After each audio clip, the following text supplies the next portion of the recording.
Assalamualaikum warahmatullahi wabarakatuh.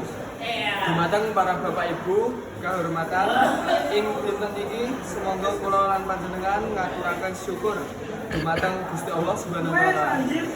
Ingkang sampun maringi nikmat lan rahmat saengga kula lan panjenengan saged kempal wonten ing acara nikahan.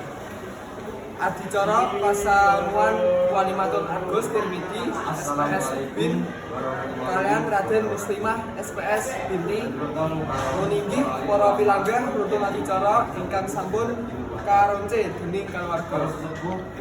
Adicara pembuka waosan pustaka suci Al-Qur'an, prosesi akad nikah, khutbah nikah, ijab kabul lan doa.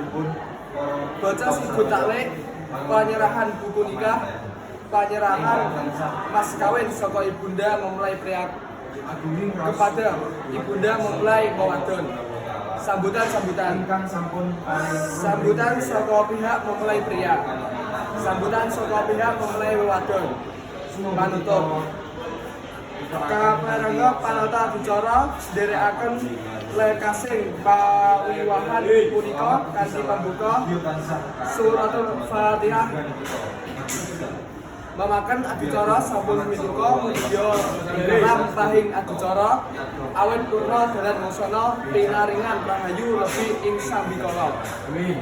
Kalajengaken adicara ingkang dimawa angka kali lumantuning waosan ayat-ayat suci Al-Qur'an ingkang badhe keseliraken dening Badil saha pangenang kaaturaken pembacaan ayat suci Al-Qur'an. Panutup, wassalamualaikum warahmatullahi wabarakatuh.